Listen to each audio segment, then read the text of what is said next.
Ever wish you had like a sixth sense for when your equipment was about to go haywire? If only. Right. But seriously, imagine knowing when a machine was on the fritz, before it actually went kaput. That's the whole idea behind predictive maintenance, right? Exactly. And that's what we're diving into today, all those articles you sent over about this whole PDM revolution, especially how it's changing the game for industries that are all about that Industry 4.0 life. And what's really cool about it, I think, is that PDM isn't just about fixing things faster. It's about using data to basically sidestep problems completely. Anticipate and prevent instead of react and repair. Right. Yeah. Now think about what that means for, well, for everything. Yeah. Less downtime, lower costs, fewer headaches. Music to any manager's ears. Okay, so let's break down why this is such a big deal, especially for, anyone listening who's interested in the whole Industry 4.0 world. It really boils down to three things: reliability, safety, and cost savings. Think about how expensive downtime can be, especially in manufacturing. Oh, absolutely. Millions of dollars per incident. Easy. Exactly. But with PDM, you can avoid those huge losses, keep those production lines humming, and protect that bottom line. It's like choosing to go for a regular checkup instead of waiting to end up in the ER, but for like your whole factory or operation. I like that analogy. So how does this whole machine whispering thing actually work? Well, your articles highlight a few main approaches, Okay. each with its own strengths. Let's hear them. Data-driven methods are kind of like teaching a machine to speak factory. You use AI and machine learning to basically gobble up sensor data, and over time, they learn to spot those warning signs. The subtle cues that might slip past even a really experienced technician. Exactly. So we're talking about algorithms that can hear a machine, like, cough before it gets a full-blown cold. That's a great way to put it, but it's not just about algorithms. Physics-based models are a big part of this too. Okay, so a little bit of good old-fashioned science in the mix. Exactly. Using the laws of physics and engineering to model, how parts wear down, how long they last. Essentially, predicting their lifespan before they even start. Yes. So PDM is shaping up to be this really interesting blend of, like, old-school science and cutting-edge tech. I'd say so. Yeah. And then there's knowledge-based systems. These are really interesting. Oh, tell me more about those. They sound intriguing. So imagine being able to capture the intuition and years of experience of, say, your most skilled engineers. Okay.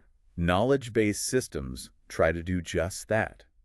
They take all that expert understanding and combine it with historical data. So they're not just looking at what the sensors are saying right now, they're considering years of past experience as well. Exactly. So even if the data is subtle, the system knows what to look for based on what the experts have learned. It's like having a whole team of seasoned mechanics huddled around your data, giving you their insights. A great way to put it.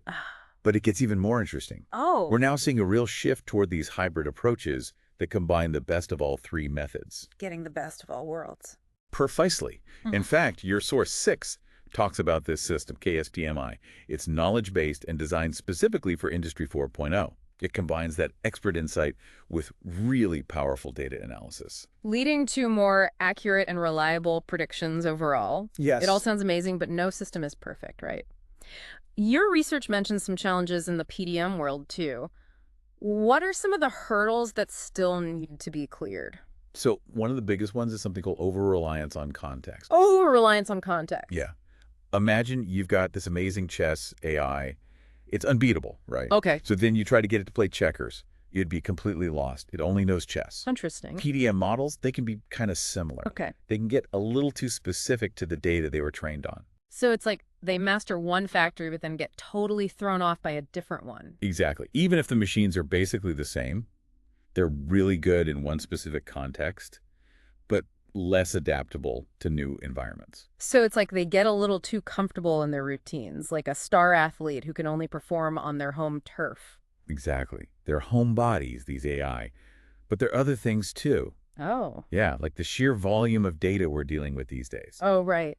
It's not just about having data. It's about having the right data and knowing what to do with it. We're talking about factories where every machine has like 100 sensors, and they're all spitting out data every second. It's a fire hose of information. And figuring out what's actually important, what's just noise. It's got to be a challenge, even for AI. Huge challenge, even for really advanced systems. It's like trying to drink from that fire hose you mentioned. Just overwhelming. Data overload, it's not just a human problem then. Nope. Machines have their limits too. Yeah. And then there's the whole uncertainty thing. Uncertainty. Yeah.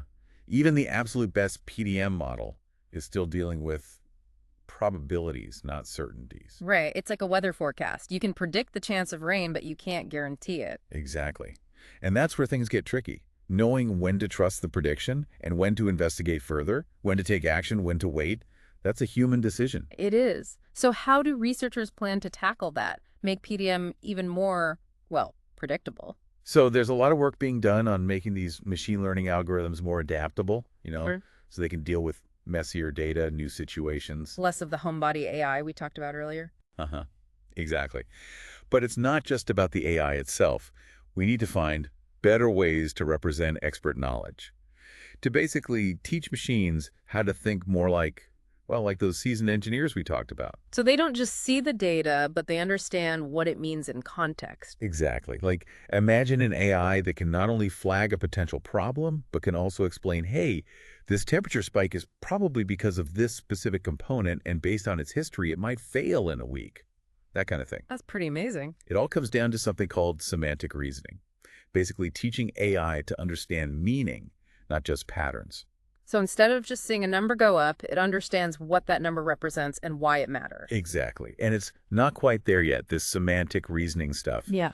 But it has huge potential for making PDM even more powerful. It's like we're teaching machines to connect the dots, not just see the dots themselves. A great way to put it. And that's where you, as someone interested in this field, you come in.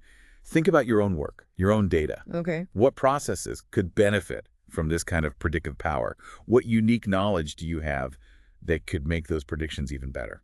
That's a fantastic point. It's a good reminder that even with the coolest tech, human expertise is still essential. But before we get too far ahead of ourselves, let's bring things back down to earth a bit. Sure. We've talked theory, we've talked challenges, but how is PDM actually being used right now? Where is it making a real-world difference today? Oh, it's already everywhere, making a huge impact in a bunch of industries. Manufacturing, building management, elevators, even aircraft engines. Yeah. Wow. From factory floors to like airplanes in the sky, that's a pretty wide range. Your source list had a lot of examples. A lot. And it makes sense if you think about it. These are all areas where downtime equals big trouble, big costs, big safety concerns. Absolutely. So walk us through some of those examples. How is PDM actually being used in these different industries? Let's start with manufacturing, since we've been talking about it. Source 22 talked about how PDM helps optimize those production lines, Huh. predicting equipment failures before they shut everything down. Oh, wow, yeah. Preventing those bottlenecks that can cascade through the whole system. Exactly. And they even talked about adjusting production schedules in real time based on machine performance. It's like having a crystal ball for your factory floor. Incredible. And this proactive approach, it's not just about saving money, although that's a big part of it. It's also about safety. Oh, right. Especially in industries like, say, oil and gas or chemical processing, where even a small equipment malfunction could have massive consequences. Exactly. PDM is helping to make those workplaces safer, catching those potential hazards before they become real accidents. That makes a lot of sense. What about those other examples you mentioned? Building management, elevators. Those don't seem quite as immediately connected to PDM. I get what you mean. But think about like a big office building, right? Complex HVAC system. Oh, right. Source 9 talked about using PDM to monitor things like temperature, humidity, air quality. To predict when maintenance is needed before things get uncomfortable. Exactly. Or even before it impacts people's health. It's easy to forget about those systems until they go on the fritz. Right. Out of sight, out of mind. Until it's too late. And then with elevators, it's all about preventing those nightmare scenarios. Elevators are one of those things you really don't think about until they break down, and then you realize how much you rely on them. And how nerve-wracking a breakdown can be. Exactly. But Source 12 highlighted how PDM can predict those component failures, before they cause a service interruption. Keeping people safe and keeping those elevators running smoothly. Precisely. It's amazing to see how PDM is already being used, from keeping those factory floors humming to making sure the elevators don't leave us stranded. And like you said, this is really just the beginning. Oh, absolutely. As tech keeps getting, well, more techy, we're going to see PDM used in even more ways. It's exciting to think about. Imagine cars that basically diagnose themselves, schedule their own tune-ups. Or smart homes that know when the fridge is about to go out. Exactly. No more frantic calls to the repair guy. That's a future I can get behind. But with all this data flying around, there's one thing we haven't really touched on yet. And what's that? The whole data privacy and security angle. Right. That's becoming more and more important, especially with these PDM systems gathering so much information. Exactly. We're talking about sensitive data here. Data about how machines are used, when they're vulnerable. We have to make sure it's protected. Absolutely. It's something everyone's thinking about. Researchers and industry leaders are working on ways to make these systems more secure. Stronger encryption to protect data when it's being transmitted. So like putting those digital locks on the data itself. Exactly. And it's not just about protecting the data. It's about being open with people about how their information is being used. Transparency is key. Building trust is so important. 100%. It's a balancing act, right? Pushing the boundaries of what's possible with PDM, but doing it responsibly. Yeah. That's how we'll really see this technology thrive. Absolutely. Well, this has been a fascinating deep dive. I agree. We've covered so much ground, from how PDM actually works to those data overload headaches and, of course, the whole data security piece. But most importantly, we've seen how it's already changing the game in so many industries. It's been great exploring all of this with you. And for everyone listening, we want to hear from you. What really stood out to you about PDM? How do you see it shaping your world in the years to come? Hit us up on social media, leave a comment. Let's keep this conversation going. Because remember, becoming well-informed, it's a journey, not a destination. Keep asking those questions, stay curious, and we'll see you at our next deep dive.